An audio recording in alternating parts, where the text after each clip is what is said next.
Yeah, time loop makes sense. Cool. You are the most... I don't even know the word to describe it. All I know is that I found my person. It looks like you and I are the only ones who can tell that time's gone all weird.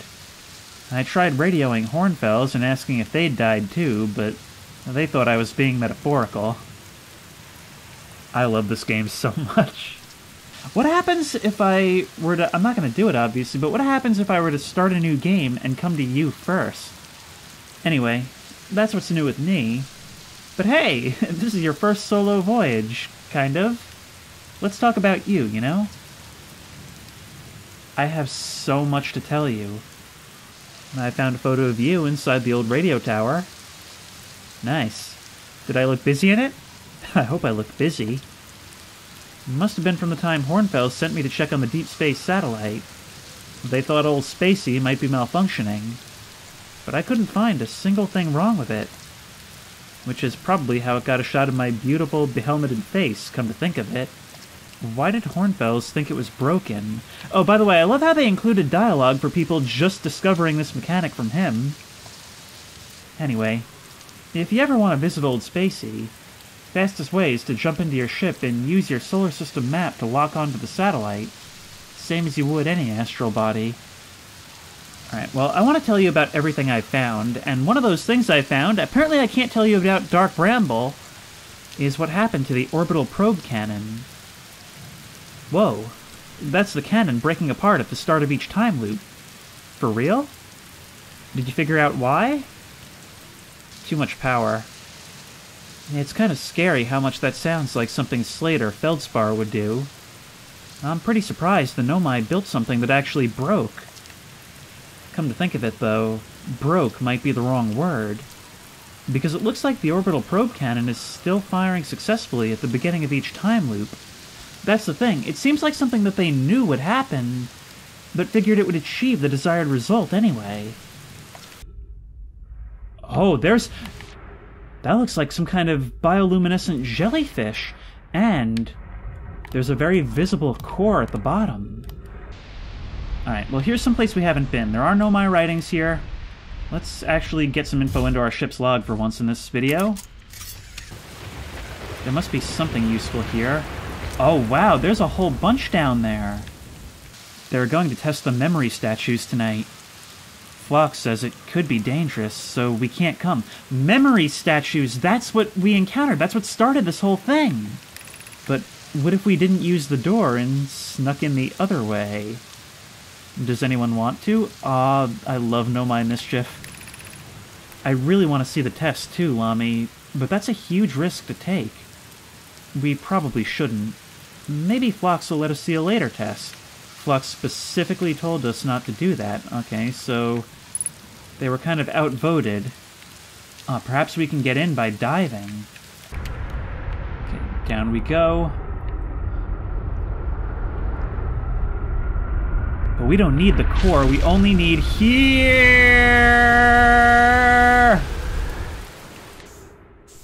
Well, that's a pickle. Hopefully we land with it on top of me. Really hope it'll be able to Buster Keaton this thing. It'll aim for middle! Oh yeah, we did it! Oh, that was exciting. Yarrow, would you kindly step back so Daz is closest to the statue? When pairing, the statue will choose whoever is in closest proximity. Aw, not the chosen one? Daz's statue will record his memories and send them to the Ash Twin Project. Now remember, we did say that if there are Nomai still alive, they're alive in Ash Twin's core. I have installed the masks inside Ash Twin Project, Phlox. They look beautiful, although I do feel as if I'm being observed. It's comforting to know the statues will not pair until the project succeeds. Otherwise, I imagine the experience would be hard to endure. So the project did succeed. If anything goes wrong with the Ash Twin Project, the statues and their masks will make us aware of the situation and enable us to fix it. Otherwise, it would be possible for us to remain permanently unaware of the problem. That's what it's doing. It's almost like it's intentionally trying to save us from the supernova. Maybe they're not ancient at all. Maybe we're caught in the same loop at the same time. They just haven't contacted us. Well, honestly, that raises a lot of possibilities. That's what among the least likely explanations. Yes, those symbols that we see, those must actually be the masks, the ones that actually receive our consciousness. I love how much is confirmed and how much is speculation, and all the thoughts we come up with in between.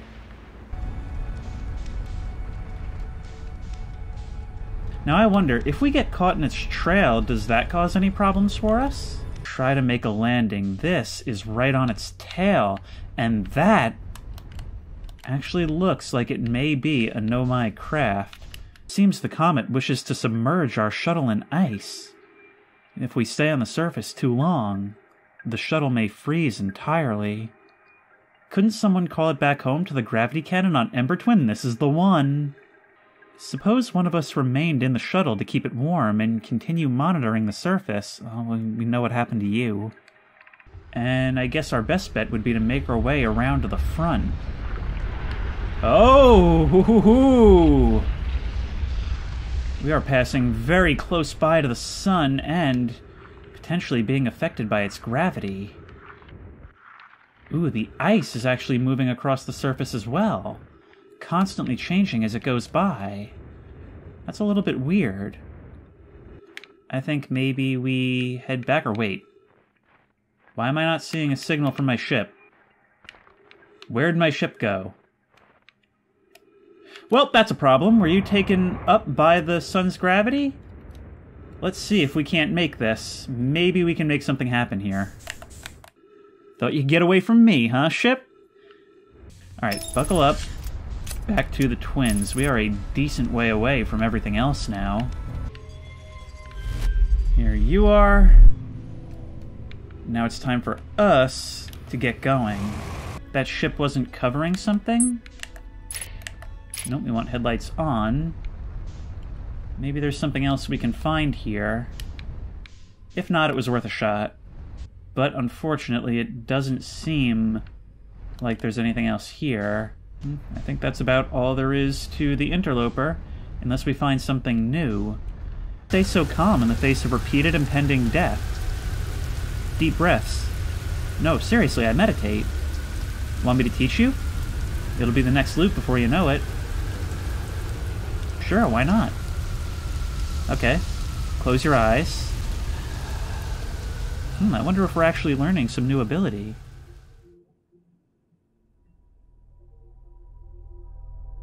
Oh, I see. Meditate until next loop. Cool, we actually did learn a new ability. Our first real, like, upgrade. Boop, boop, boop. I'm curious. Is sending a being's memories back in time the same as sending the being itself back in time? Yes. As an example, if we were to send my memories back in time, is that the same as sending me back in time? Not my physical body, but my essence. Look, I don't have time to play Soma. I imagine they're two different actions. Wouldn't both actions be effectively the same? Suppose that time was being rewritten. I believe that this is different than receiving memories from what is effectively the future. But isn't the end result identical in either case? The result may be identical. The question is really a matter of perception. When you leave the future, or rather when your memories are sent back, do you continue to perceive, or does one that ceases to perceive get left behind? Wait, look, we can see lightning down there. Didn't we see that in one of the visions we had on the orbital cannon station? Not out in space, but in the core. Now here's something I've never followed up on. We haven't been back here since pretty much the beginning of the series, but we do have that writing basically saying that one of the Nomai disappeared at the bottom of this dry lake bed, which I now know from the compass is the North Pole. Was it at the very, very bottom? Oh, but it is filling with sand. Maybe we'll have to go around again in order to make the most of this. Now, what is at the bottom of this pit? Ah!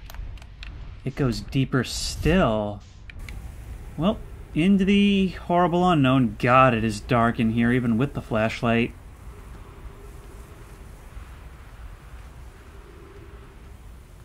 But this is quite exciting.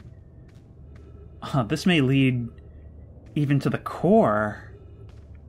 It is pitch black, and we don't have a long time until this place starts filling up with sand. Oh no, are we heading back out? Come on, what's down here? Oh wait, I have made my way through. Alright, yeah, we gotta go through here. Alright. And we've got to start making our way up then, right? Oh, this chamber must be huge. It's like that sign in the other cave said, we must be careful but swift. Wait. Wait, what's happening?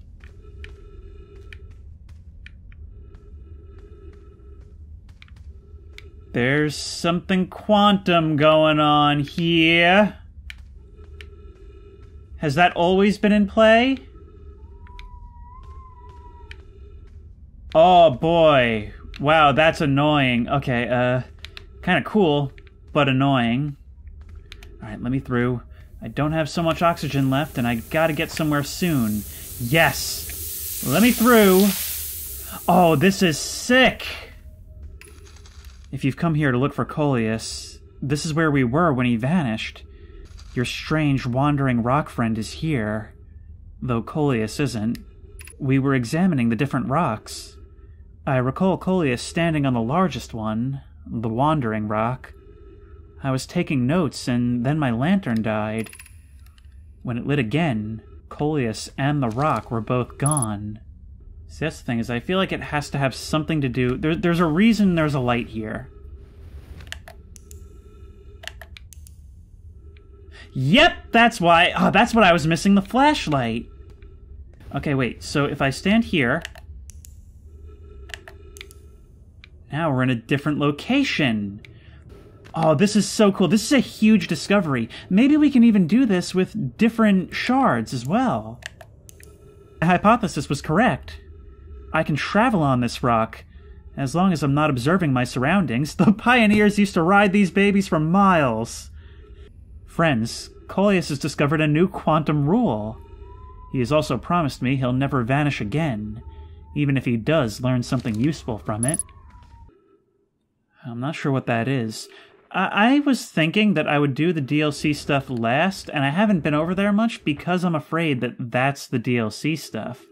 Mostly because it looks horrifying, and the DLC is apparently very horror-focused. But yeah, maybe it's when this thing passes by Ember Twin that I need to be here. Because I feel like these ice levels probably do recede. Are we about to make impact with Giant's Deep? My ship certainly is. No, the gravity! Oh, that is some nonsense. I'm not sure what I could have done about that. That I can't boost. Nope, this is over. What happens if we try to chase down that probe? It's definitely not going to let me lock onto it. But we could try it. Yeah, we can actually go after it. This is what they destroyed the probe cannon for. What makes it so worth it? Okay, so is there any point to chasing this thing down? Something here. That symbol again, but nothing to actually help me. There we go. Oh, you hear that? You hear that? Yep. That's the sound melting ice makes, I suppose. Okay, where is that fissure? Yes. Let's do it. I hope it's not too long a length of time. I'm getting grabbed by the sun's gravity. That is so... It's a tug of war. Well, there goes our chance. Okay, you open up. And in we go. Oh, it's like playing Subnautica. Ooh. Slip and slide. Slip and slide. I'm receiving much stronger energy recordings now that we're beneath the crust. Whatever it is must lie somewhere below, closer to the comet's center. And I'm starting to think it's more dangerous than we realized. Keep the shuttle warm for us, Clary. Oh, they did. We'll return the moment we identify the source of the energy readings. I understand, but be cautious, both of you. Alright, but nothing new learned. All of this suggests that ghost matter is going to be a constant danger here. But... Nope, nope, nope, nope, nope, nope, nope, nope, nope, nope, nope, nope, nope, nope, nope. Ooh. I really love how each environment in this game presents its own unique hazards. There is so much of this stuff here. Is this perhaps some kind of origin for the stuff? Okay, do not take the left path, take the right path. Not that I have any sense of direction here. It's like a mini-game. Oh.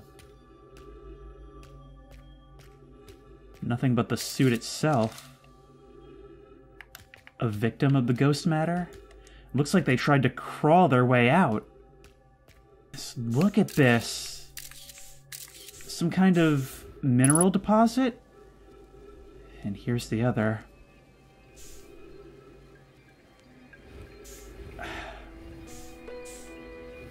The fact that it's these two, like these two in particular, makes this so much worse. The spherical stone casing here seems to be the source of the energy readings. No. Rather, the source is what's within the stone. I'm detecting some form of exotic matter. The stone is muting our energy readings.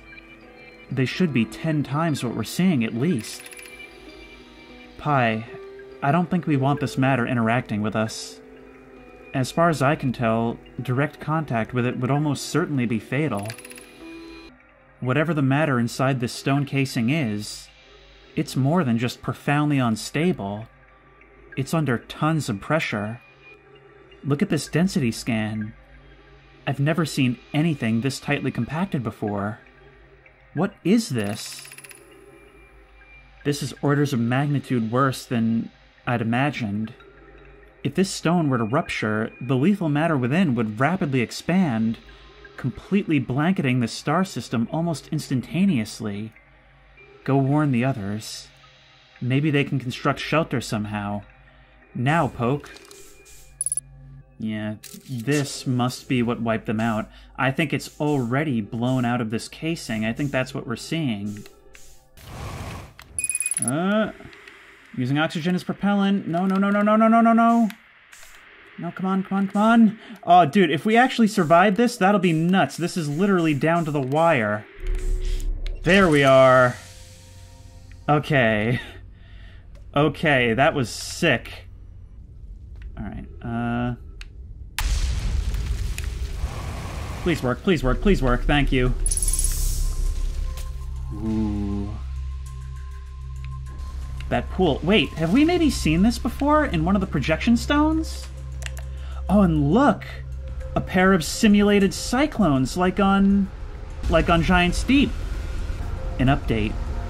It's now clear that there are two different types of cyclone. Most cyclones on Giant's Deep rotate clockwise. These are the cyclones Cassava typically uses to send components into orbit. There also exists a rarer type of cyclone that spins the opposite direction and pushes objects beneath the waters and below the current. Counterclockwise. Go down. That's how we do it. Oh, that is so sick. Come on up here. Yep, there we go.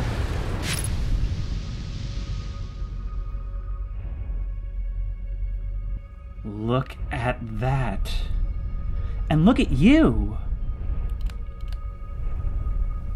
Hello, Jelly. Oh, you're amazing and huge.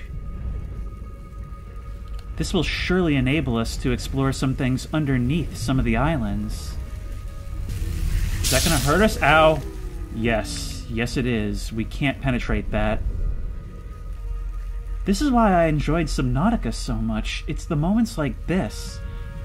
The moments you're in a place you're supposed to be, but you're comfy and cozy in your own little space that you're free to walk around in.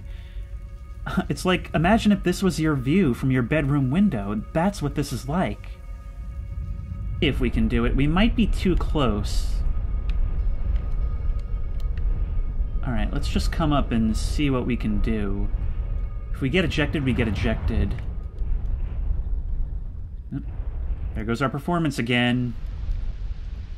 This place almost seems like a paradise. Not only is it calm beneath the waves, it's a lot more calm within these cyclones. Be welcomed in this place. This tower shares with all who ask the knowledge needed to make his or her first quantum journey. Huh. So it's almost like this is the Tower of Quantum Knowledge, or like a copy of it. Ah. Oh, this is going to be a wealth of knowledge.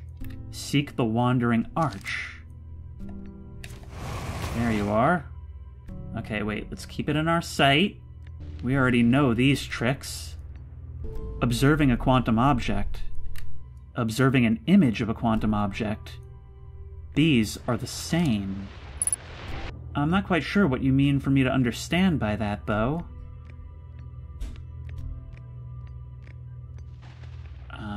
Okay, so, tell you what, photo mode, you. If that's the case, then that's quite the hack we've got. Okay, this is actually a game changer of information.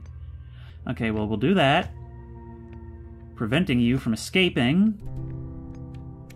Do that. And now that you're here, okay, we can do that. Whee! This is the last one, but we made it harder. I love that language because everything here has had sort of the cadence of almost a religious shrine. So it's really fun to see that classic Know My attitude shine through, even in this. We can move to you, take a photo of you, so you're my anchor. Not what I needed. Come on. There we are. Excellent. Anchor you, and there we are. Cool. Now we gotta get over there. No, we don't, because I looked away from this thing for a second. We offer our congratulations. You've learned the rule of quantum imaging. Take this knowledge with you on the remainder of your quantum pilgrimage.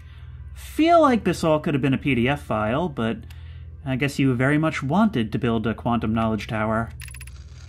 The other quantum shards have other lessons to teach. Our curiosity goes with you on your journey. You walk in the footsteps of those who came before you, and your path guides those who will follow you later. I will follow me later. Maybe we can use this knowledge to go forth and land on the quantum moon. The autopilot flew my ship directly into the sun. Oh my god, I was complaining about that before. Is that actually a so-called feature? Because if so, I am not even mad. That's hilarious. Had an exciting dream, did you? It's not exactly impossible for the autopilot to get you too close to the sun, but it's not like it'll try to take you there on purpose. Well, on purpose or not, it did it. You know that we've learned the way to land on you, and you're trying to get us sucked in by the gravity. Well, it ain't gonna work on me, no sir. Well, maybe it'll work. Okay, now let's kill our relative velocity. Take snapshot, and now that you're right there, whoop, you ain't getting out of my view. Actually, I had to go inside, and yes! Yes, we've done it! Yes! Oh, I really wish I'd brought the ship. I don't know why I had it in my head that I had to do this alone, but you know what? It's so much cooler. This is so exciting. Honestly, this is like finding Atlantis almost. That thing that's been... So this game has such a cool thing about it where everything about it is just barely out of your grasp from the very beginning. So when you finally get it, it's like such a long time coming. It feels like there's precedent. It's not just like you've stumbled onto something. I'm here. After watching it wander the skies for so long, I'm about to stand for the first time on the quantum moon. As expected, my shuttle has landed at the moon's south pole.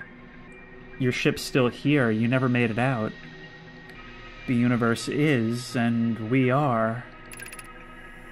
I am ready. No, we've seen this. That's right, because at one of the cannons, we could recall this very ship. How could I have forgotten that? That was a long time ago. A large cyclone like the one on Giant's Deep. We may need to go back for our ship. Maybe we can go up and over? No, it'll probably just take us right off the moon, right? I bet that's what'll happen if we penetrate the clouds. There's something about the water and the calmness of it in the middle of space in a collapsing solar system that just... I don't know, much like the Nomai, I almost get the feeling that there is intention here. Like this is something that wants you to learn its secrets so that you can earn the privilege of coming in. It's not coming from within here, surprisingly. And when we go out like that, we're just transported back into space with our ship quite a ways away, yeah. Yep. This is not the place I left. Hang on. Hang on. It's almost like it's taken on the properties of Dark Bramble. But does the quantum moon gain the properties of the body that it's orbiting? Recall the rule of quantum entanglement. Recall the rule of the sixth location. Now, I'm not sure what the rule of the sixth location is. Somehow this is almost as terrifying, if not more terrifying, than the bramble itself. What I need to do is figure out how to ride this rock to the sixth location. Oh, this is so creepy. Chasing a dead man's harmonica song through the fog on some distant planet inhabited by hostile creatures. There's trees in there. No, he didn't. The great Feldspar did not make his home in the mouth of a long-dead ancient horror. Oh, that is so Kerbal. I mean, Herthian, oh my god, are we gonna get to meet him? I've heard so much about this guy. Oh, at this point, it's almost like meeting a celebrity.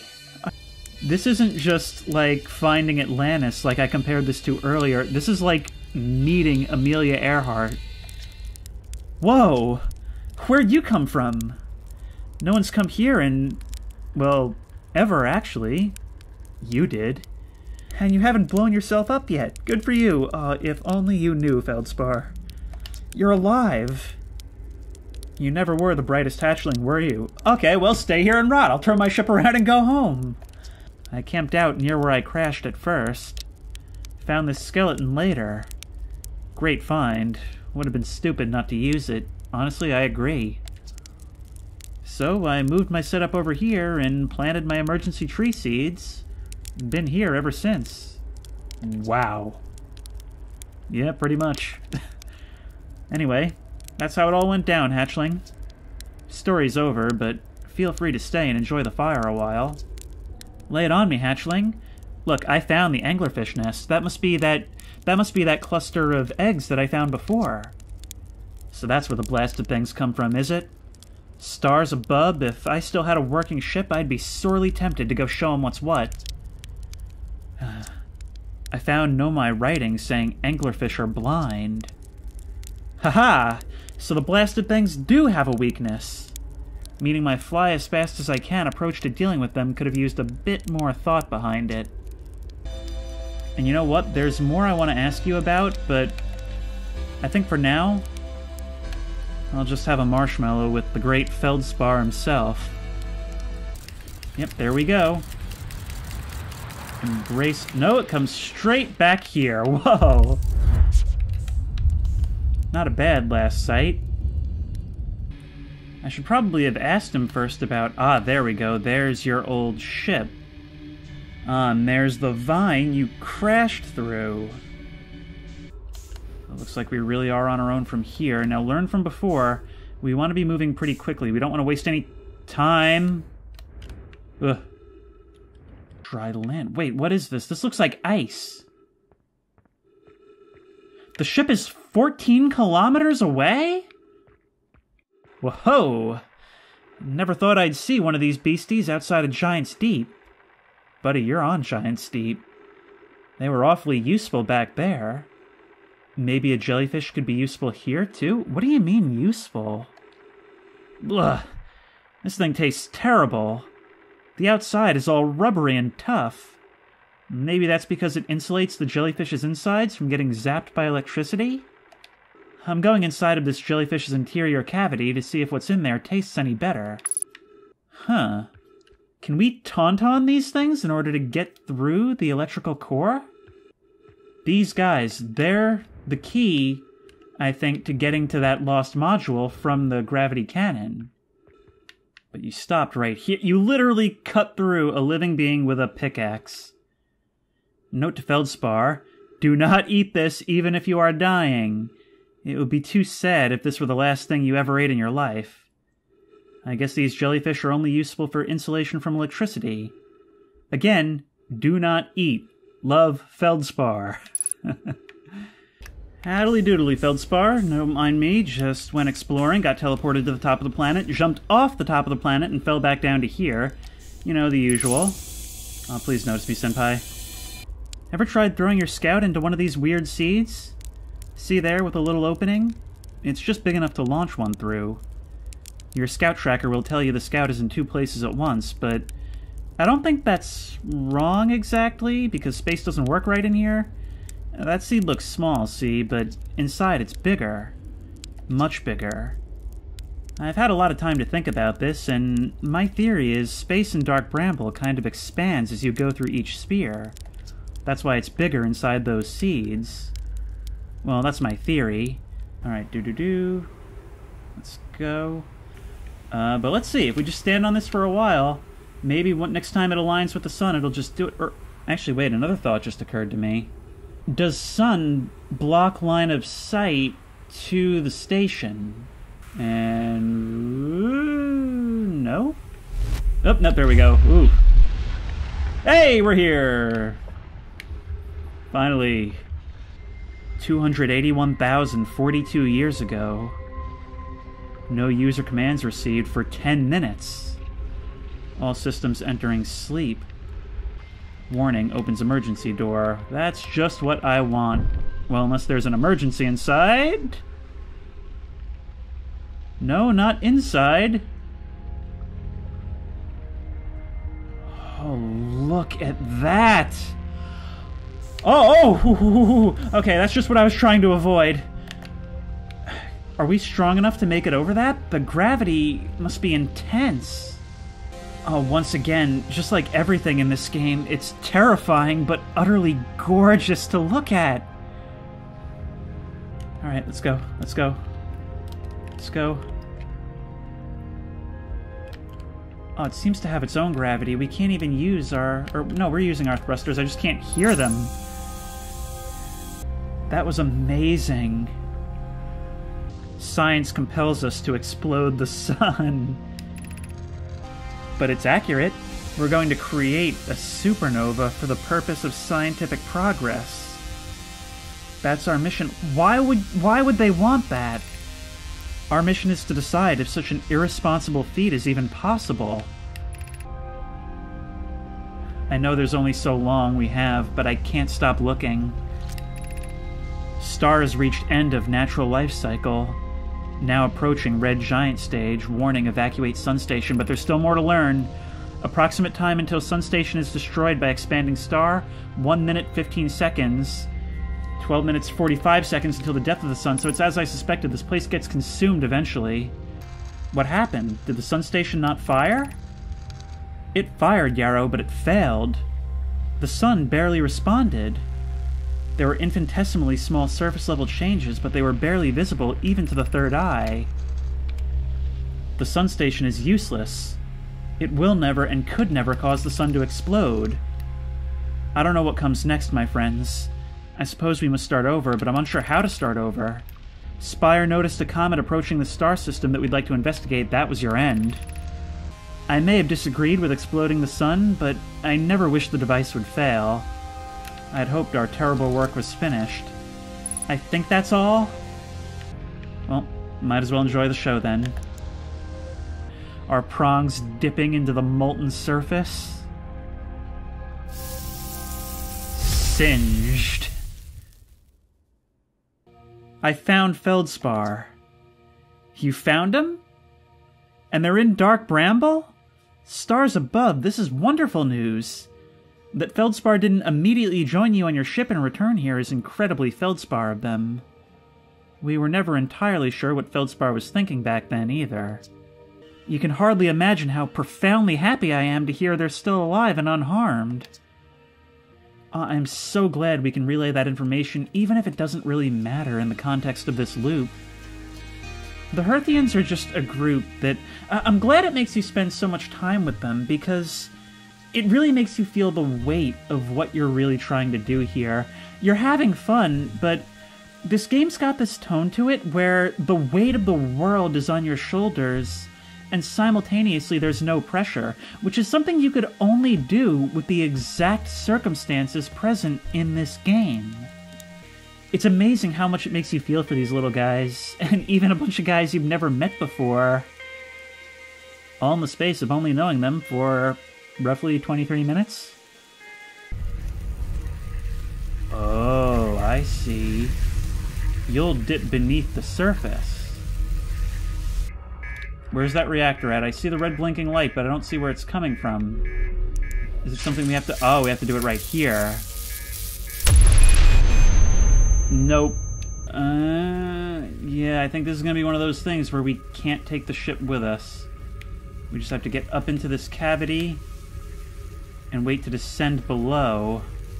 Oh, what is that? What is that? What is that? Oh, I thought it was like a big eye looking at me. It is like crawling into the eye of some ancient creature. Man, the chances of this thing ending up down here... knowing that it's presumably a recent arrival!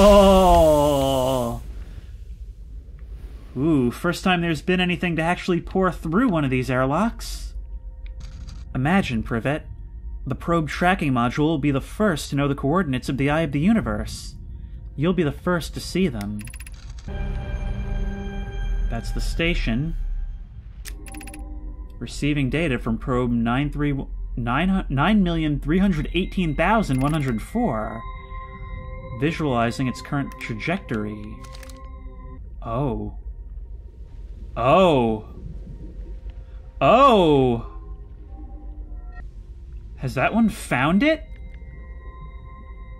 Total number of probes launched, 9,318,104. Deep space anomaly matching all known criteria for the Eye of the Universe found by the probe. This thing actually found it. Displaying coordinates for the Eye of the Universe. Is this it? Is this endgame? I was not expecting this so soon. I don't know what to do now.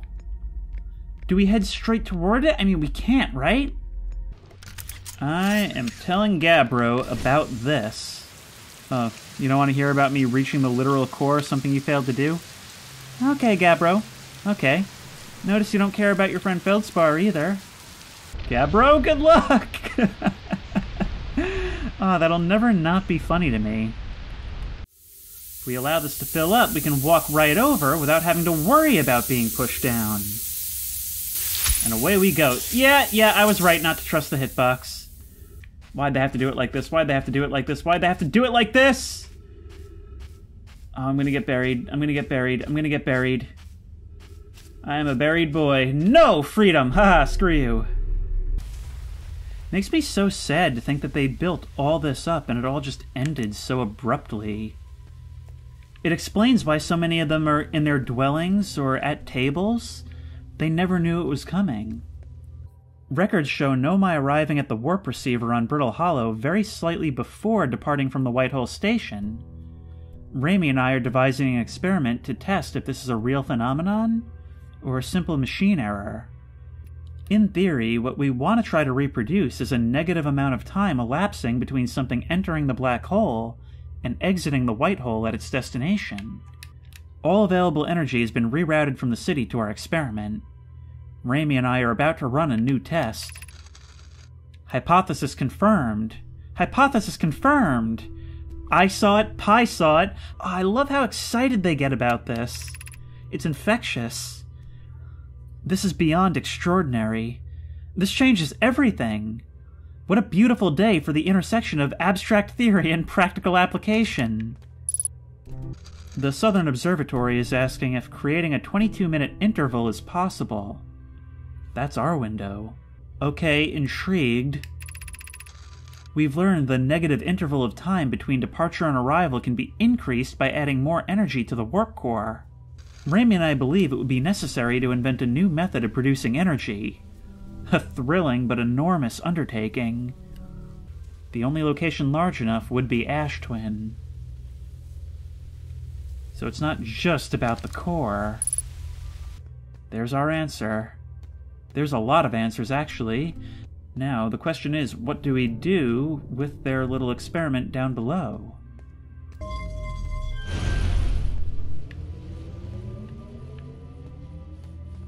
What have we just done?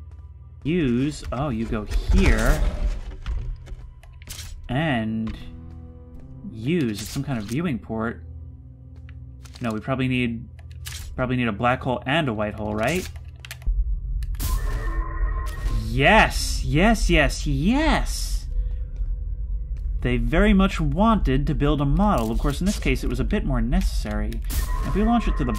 nuts. Oh, wait. I can't believe I've never tried this. Can we get a picture of ourselves? That's nuts. First time we've seen ourselves. There may be more to see here, maybe more to do with this. But I think I'm going to head back to the ship for now. I'm ready for a little bit of theory time. It says the Nomai were trying to get a 22-minute negative time interval. A very close interval to what we're actually experiencing right now. Now, the issue is that was difficult because it required an absurd amount of energy. Is it possible that the way they overcame that was by not sending things back, but the memories? Or something to that effect? This one is, Brittle Hollow, but... oh, you're not the usual one. You're the opposite side. Okay, this is new. Black Hole Forge left. This is the Black Hole Forge. This is how we do it. I thought it was that thing down in the core itself. Well, I suppose it is. But this is the way to it. Be cautious near the boarding area while the Black Hole Forge is in operation. Never ceases to amaze me how these ancient secrets are just like a monorail ride to them. Do we have to call something, or is there a way to use this? Oops. C-Daisy! Ow. Well, you can't fire me. I quit. Yes, that raises it up, which means from it... oh, that's annoying. We have to navigate to this first, and then get over there. But so close. It's so close. Even if the ship is damaged, I don't care. I just have to make it. And... it's not going to take the ship is the problem. It might take me, but... okay, no, it does. Alright, sick. Let's go! My chariot has arrived. Of note, Yarrow believes he spotted a flaw in the warp tower designs. Namely, that one of the warp towers on Ash Twin will never activate because its warp receiver will never align overhead. Does your romantic interest think a warp tower's alignment point is its receiver? Does he not know that a warp tower always aligns with the center of its corresponding astral body? No, Yarrow understands the distinction. He likely doesn't realize the Hourglass twins are so close together they function as a single astral body, with a shared alignment point in between them. Suppose that makes it a good base of operations for this type of thing. Does this demonstrate the concept? Regarding the warp towers on Ash Twin, does each tower have to be perfectly aligned with the center of the astral body to which it's tuned? I enjoy precision as much as the next Nomai, but if, for example, a tower's base were to shift even slightly, that tower might no longer align with its astral body. We don't need alignment angle to be exact. It only needs to be within 5 degrees of the astral body's center. Of note, this gives us a slightly longer warp window. I imagine this window will last roughly several seconds. Boom. Yep, just a demonstration. I have good news, Yarrow.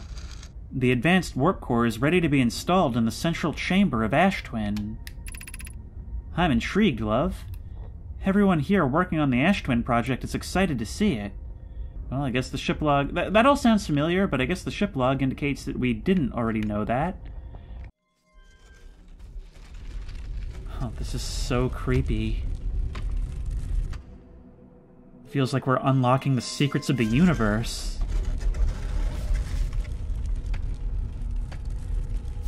Timber hearth.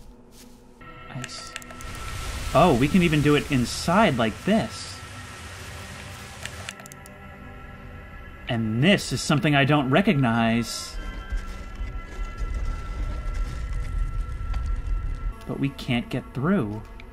The only thing I can think of is that maybe, because look, it seems like we're close to the North Pole. The only thing I can think is that maybe the tower's actual location matters? They've said that whenever you come to the Quantum Moon, it deposits you on the South Pole for some unknown reason. We have always been blocked from reaching the North Pole by one thing or another. Whether it's a cyclone, this huge bramble seed, it's always something. If this is to be the final boss in quantum knowledge, there has to be something there. We need Brittle Hollow. Okay, no. It has to have something to do with this, right? Wait, now there's an idea, actually. If this stuff isn't randomized, which unfortunately that clipping through sort of suggests that it is, perhaps you can actually... Like, perhaps something happens with the collapse of the planet that will enable me to get up there? Ooh. That was close. Does that mean that it's finally gonna... We're falling. We're falling, but I still can't make that jump. Whoa, whoa, whoa! More than a little whoa. What was all... But the whole thing's been transported. Oh, and we have oxygen here. How lucky. To explore the 6th location, the shrine must be on the moon's north... That's more or less what I said, but how do we get it there? What a drink more Ovaltine. I pretty much figured that out. I knew it was keeping me away from the North Pole. If you're here to make your first pilgrimage to the Quantum Moon, you're almost prepared to set out on this deeply significant journey. Before you do, pause and remember your history. We make this journey not only for ourselves, but also to honor the members of our clan who came before us. Those who, after the crash that brought them to this star system, became stranded on Brittle Hollow and on Ember Twin, with no communication between these two groups of survivors. It was this moon, the Quantum Moon, that kept their curiosity alive during this long period of hardship. When you reach the Quantum Moon, recall these Nomai, and carry their curiosity onward with you. It puts into perspective how they felt, why this felt so important to them. It's not just because they value science, but because they value each other. And in doing so, they value the things each other value. There! Well, it's not the vessel, but it is the escape pod. I want to know what they saw. Our escape pod crashed as we tried to flee this place, destroying our movement and communication capabilities in the process. We've held out as long as we could here, but this pod's supply of breathable air is nearly depleted. The closest was not the way to go. Look at them all. They all came this way. And their time ran out. What is that?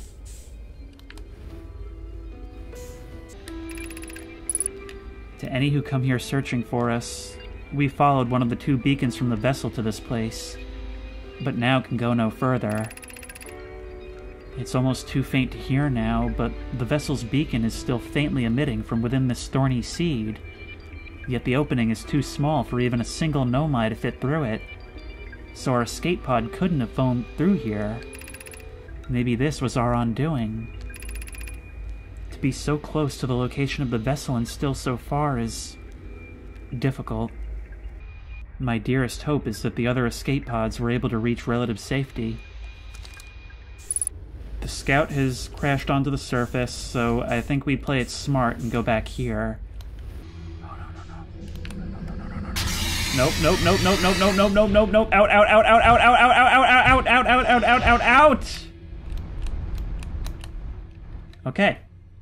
Let's let the ship drift in, but let ourselves drift in as well and see what happens. Ow! What just happened? Perhaps we can do it. Nope, nope, nope, God, they are hair trigger. I don't know what to do about that. Let's just watch it drift, not even touch the thrust. This should make it. The scout 2 kilometers away, but from there we should be able to fire our thrusters. Yes, there it is. I can see those power cords. This looks like it's even more advanced than the other stuff we've been seeing. I mean, I guess I could have gathered that from the escape pods, but I just never thought about it. With all the insane technology these nomai developed, they come from clans that may have developed even crazier things. I mean, they were essentially starting from scratch. Oh, look at this. Is this maybe the bridge? The warp core. Okay, so we probably need to put that in to power this whole thing. This is Escal's vessel. Something went badly wrong during our warp, and our vessel is mortally wounded. We need help as quickly as possible. Our vessel appears to have... Has it fused with the local environment somehow? There are vines that are now part of the vessel. It's been torn apart from inside itself. We're abandoning our vessel. Any nomai clans or spaceflight-capable species receiving this message, I implore you, we need your help. Is this broken? Can anyone hear me? Our vessel is dying. We need immediate assistance. To any nomai clans whose vessel can hear this message, it's clear the universe is dying. One day, Escal's vessel simply stopped responding. The other clans searched and searched, but found no trace. It was a very long time ago, but yes. My clan's ancestors searched for Escal's clan for a long time, but in the end, none of them were ever seen again. Take this warp core and insert it. Of course, it's destroyed, so that doesn't help us in the meantime. Everyone, we're ready to warp. Just one moment of hastiness. Even a little bit of caution, which they were known for, could have made all the difference for them. So it seems, if I'm interpreting this correctly, that 3 vessels launched, or rather 3 escape vessels launched. 2 of them made their way to our solar system, but 1 never made it out of Dark Bramble, and 1 never launched at all. The nomai tried to call for help, but the vessel's outgoing message system broke during the crash. It can still hear incoming messages from other vessels. That's got to be what it wants us to input. 3 pieces, 3 sides. But it won't go anywhere with that warp core being damaged. I'm starting to think maybe we can find another one here?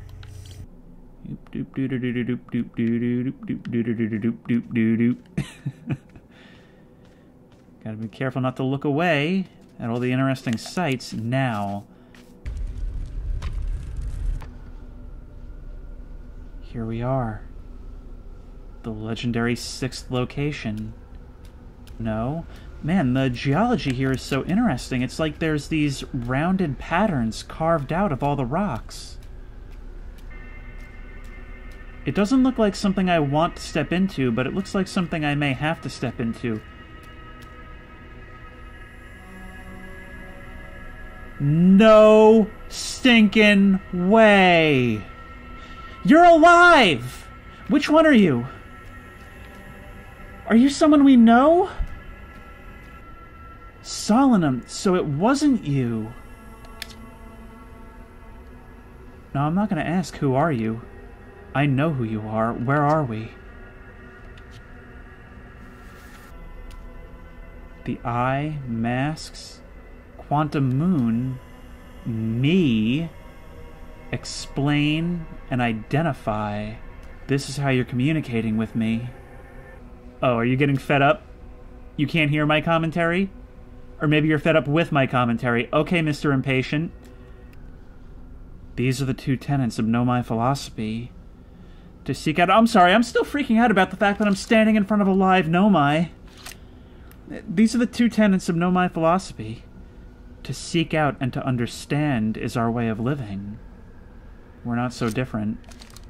I am Solanum, a Know My. My clan arrived in this star system before my birth, and we now call it home. Even in the earliest case, you should be hundreds of thousands of years old. Does time pass by differently on this planet?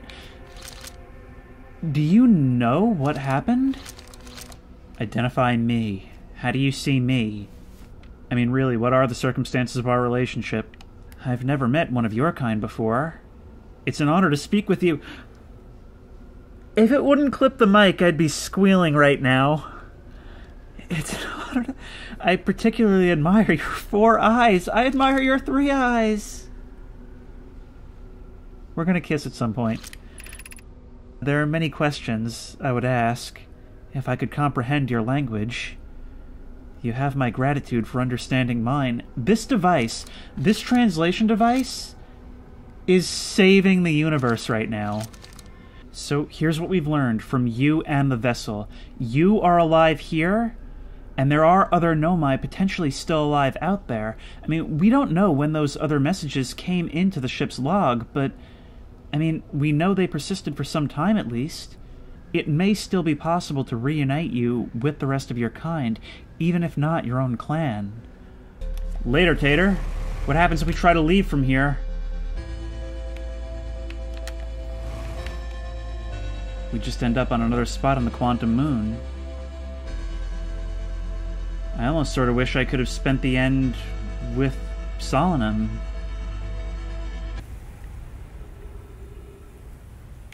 Oh, wait.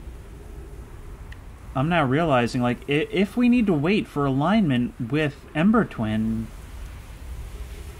then that means that the thing is going to be passing over us, the sand transfer. How do we avoid getting sucked on out of here? Or maybe I need to wait off to the side more and then run in at just the right time? I mean, they did say it doesn't have to be exact. I was going to say we could put the scout on top and then use that to scout whether it's coming. That don't work, that don't work, that don't work, that don't... There we are. Boom! And here we are. That legendary space. Oh, that's making me dizzy. Look at that thing. The thing that powers all of this, I guess. When the Ash Twin project succeeds, or in the event it fails, the memory statues will activate, allowing us to gather more data before we shut down the project. Pi and Idea have worked hard on the Sun Station, and it at last is complete. If everything goes as planned, this structure will prompt the Sun's explosion, which will in turn supply the power the Ash Twin Project requires. Using the energy from the resulting supernova, the Ash Twin Project will send the order for the orbital probe cannon to fire back in time by 22 minutes. The sun station did not work. However, this is the closest we've ever been. The Ash Twin Project is theoretically sound. We were only unable to power it. It's been a very long time since we explored somewhere new, so we're excited to welcome the comet. Imagine what knowledge might be gained there. Sometimes new knowledge isn't in your best interest. Caution, you are about to access the core while the Ash Twin Project is active. Removing the core will disable the Ash Twin Project. Whoa! Are you talking permadeath? Are you talking permadeath? Do we do it, or will dying end the loop? They wouldn't actually let it just delete the save, right? And now we can retrieve the warp core. Tell you what, though, I want the most time possible to the vessel and make sure this gets done. This feels wrong, but there we go, we got it. Really? Wait, it's ending now? It's just gonna end right now. Unless this is just like a different variation on the soundtrack? No, that doesn't... We're only a couple minutes into this. No, wait, no, this is a different variation on the theme. We still have to make it to Dark Bramble. We have to at least try it. Remember that this will do it for us. You just have to remember not to retrieve the scout. That would be literally world-ending consequences. You... out of the way. There we go. Power restored. Oh, wait, no. Okay, so they're actually on the bottom of the screen. Alright, so that makes this so much easier. Man, that is easy to miss. Boop, boop, boop.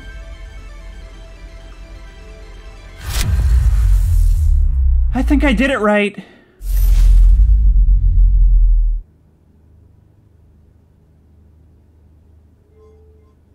There it is. Flashes of lightning in the clouds, but it looks like it's all converging on some central mass. What do I do from here? Solemnum's idea has been fulfilled. There's a living being at the eye. Another portal opens. That's the thing that drew them there. Let's get in there.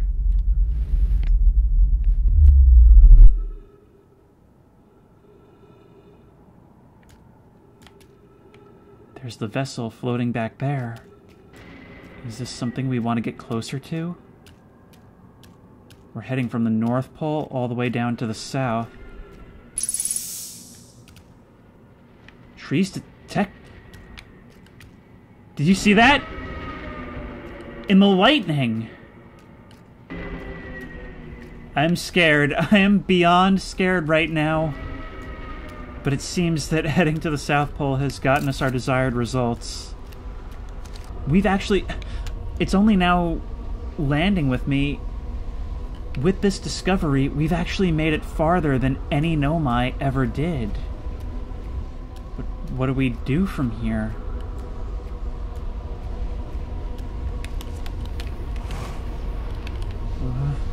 What's happening?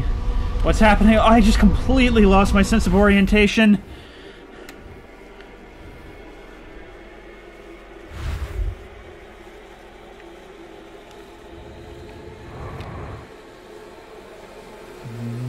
Where are we now?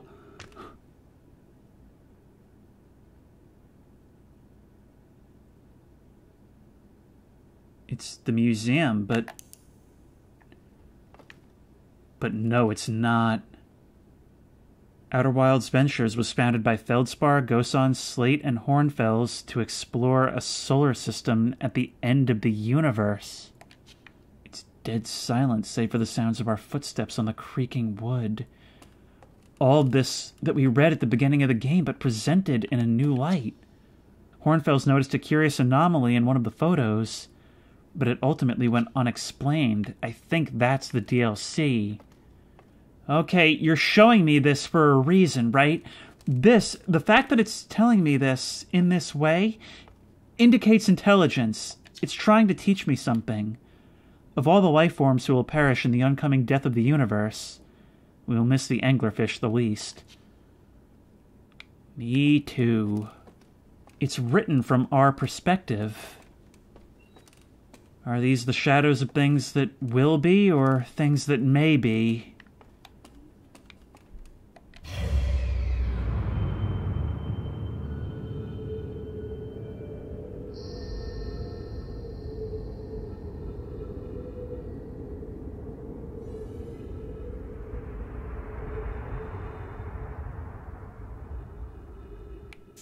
There's something. We have to head towards it.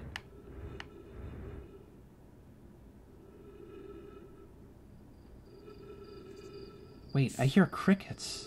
What is... These lights all like tiny universes. They're all bursting out of existence. A million little lights going out. And we're gonna be left in darkness. That's what the Nomai are talking about. That the whole universe is collapsing. That this is happening everywhere, seemingly all at once. What is this, annihilation?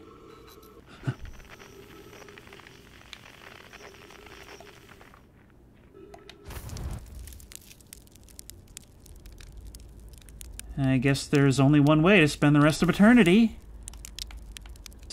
This actually seems like the kind of place where Feldspar might have preferred to end up. I just got scared by my own shadow. Esker?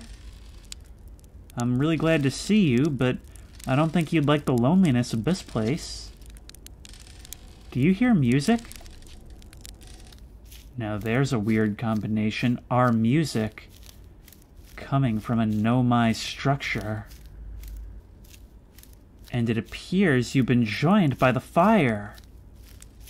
I think I'm starting to see where it's going with this. Never mind. I really hope this can't actually kill me. I really hope this can't actually kill me. Hey guys, you want to join us by the fire? Man, I really threw my people under the bus there. I kind of thought it would leave when I reached here. There's Feldspar's harmonica. Seems kind of like the eye is trying to make fun of Feldspar there, considering how much he hates those jellyfish. Sure. The stars were beautiful, weren't they? Even if our stars would ultimately killed us. I'll wait here and remember them while you gather everybody. This is bittersweet. It's like everything I always wanted, but it's just not real. Shoulda known. Hammock high above the rest. Beautiful spot. They lifted each other up. Their knowledge lifted us up as well. And now we're being literally uplifted. This game has been an absolutely incredible experience.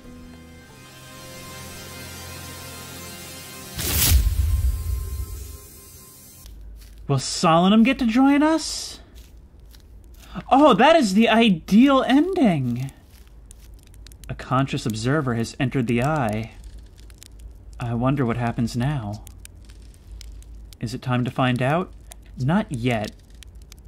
Then I will wait until you're ready to know the answer. Esker, you're gonna play with the whole group again. Shirt, go for it. Rebek, do your thing. Gabbro, let's go.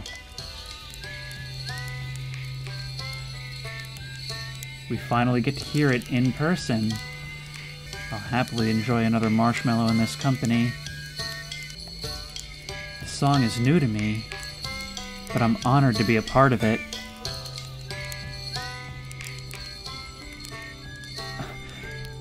It's so great to see the Nomai have the same appreciation for us that we do for them.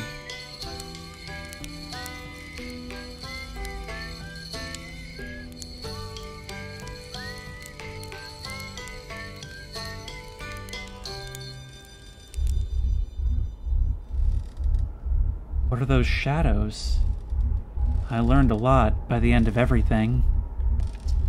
The past is past now, but that's... you know, that's okay. It's never really gone completely. The future is always built on the past, even if we won't get to see it. Still, it's time for something new now. I had a good time learning. Well, don't despair, Shirt, there's still the DLC. You cut it a little close, don't you think? Well, it worked out alright in the end, I suppose. Look, the entire life cycle of a star, 20 minutes, what's the difference? I believe we've reached the end of our journey. All that remains is to collapse the innumerable possibilities before us. Are you ready to see what comes next?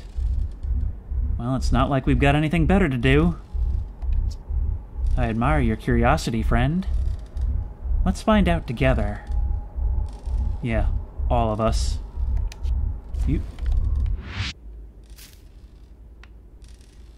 Ooh.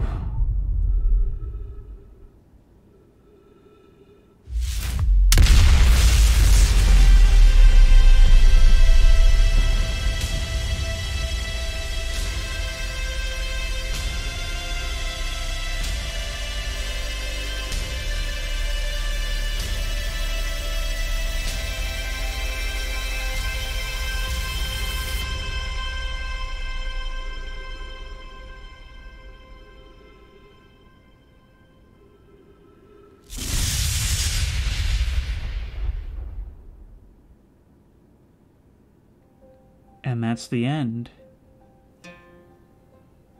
What an absolutely incredible experience. And I'm going to give my closing commentary now on what we've been through so far.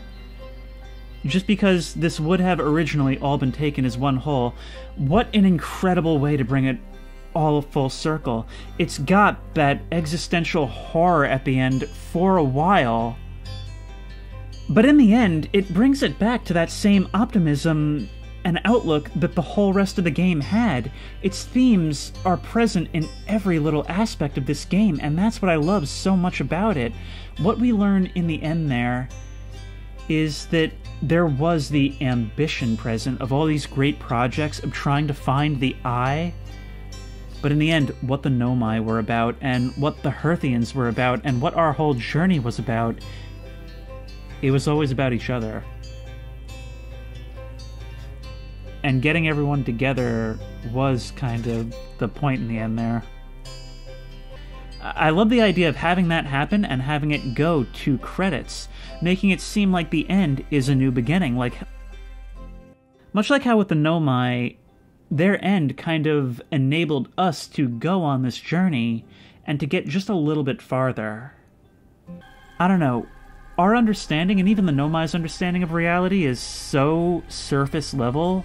What we see, I don't know, maybe it really is a new beginning to everything.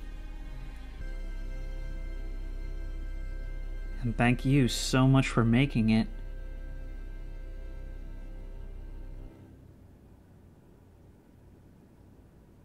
$14.3 billion years later. I'm gonna need to crack out the old joints for this one.